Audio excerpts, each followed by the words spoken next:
Right folks, and welcome back. So it's been an absolutely horrendous day up here. We've had flooding, the yard's flooded. It has just stopped raining. It's 12:30. Got to go off and do something else now. You can see how cold and wet it is from the steam coming off my voice. Camera's steamed up. But we've been working on the Landrover Defender 110 again. It's all we can do in this weather. So what we did last weekend was we replaced the door striker plates. We bonded those in with OB1 bonding. We fitted new bolts, pop riveted, which I think looks quite neat. Tidied it up with bonding. We made these repair panels, not the smartest job, but there's a limit to how much money you can spend. I could just buy a new tub for the money I'm going to spend. So we've made what we can out of scrap aluminium. So this is a bit dented here, but it doesn't really offend me. I'm not going to fill that to death. But the body was rotten here. You can see somebody's filled it probably 20 years ago when it was resprayed. And, you know, you can't just fiberglass thin aluminium. So what I've done, I've used some aluminium angle. Looks a bit messy just now because it needs cleaned up. So we've cut lengths of aluminium angle on each corner. We've drilled the rivets 15mm down. It needs a rivet there once I've put the filler in, just to make it all match. It's not one for the rivet counters. It's not a concourse restoration, so these rivets won't really be seen because we're going to have rock sliders underneath when it's finished.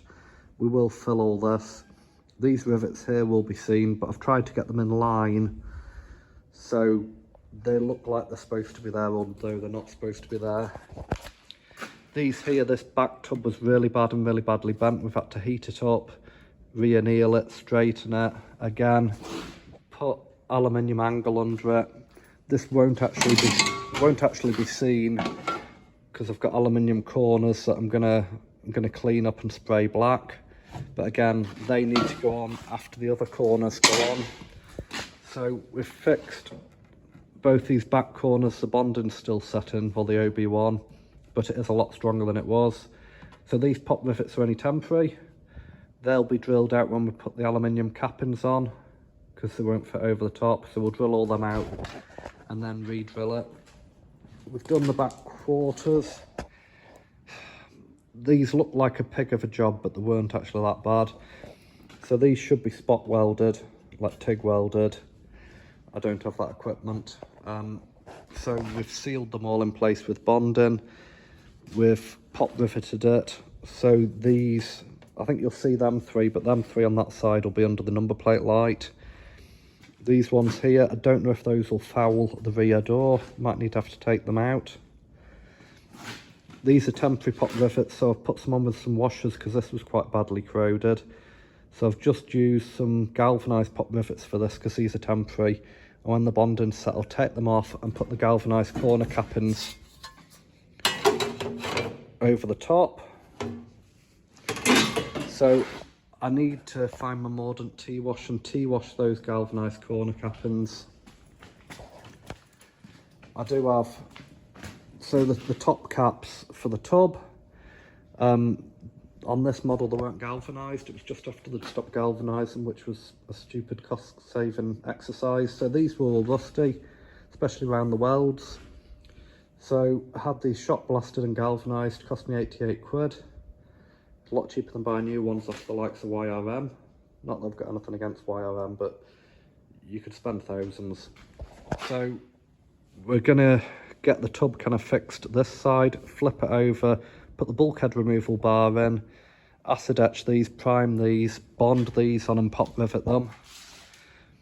So I'm going to use galvanised pop rivets along the top edge here, and then aluminium, the proper Landrover pop rivets along there. And then this will be getting ready for paint. It looks a long way off paint, but I'm going to do the underside first, and then I'll prime this and we'll get it on the Land Rover and shoot the Land Rover up and get ready for painting.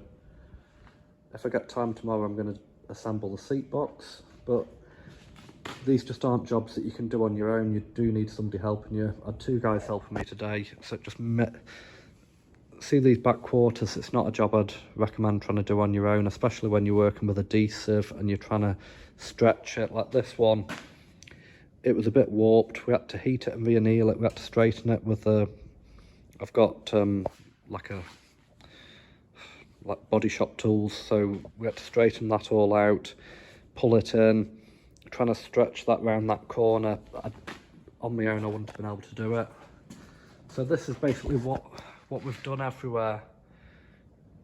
Put aluminium angle, it's about 2mm aluminium, so it's a lot stronger than the original, and we've bonded it to it and pop riveted it for now. You know, you can see how just everything's corroded, and what you do, what would have anybody else done? You know, I know we've got the aluminium cappings to go over the top that'll cover that, but you know, the wing stays go on here, so I needed strength. You know, or else it's just all going to flop everywhere. So this is where we're at with the Landrover Defender 110.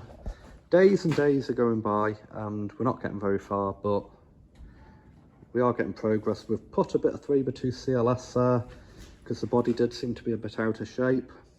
Obviously it's an old body, we've took all the strength out and we're putting it back. So we've put that there to hold the shape while everything sets, and hold the shape until we get it back on the actual vehicle, you know. I'd recommend anybody to do that. We're going to do the same at the front when we do the bulkhead removal bar. We're going to wedge it with 3x2 before we cut anything out and bond it and seal it. So that's it for today. Nothing exciting, but well, I've enjoyed myself anyway. We've had a good day working on the Land Rover.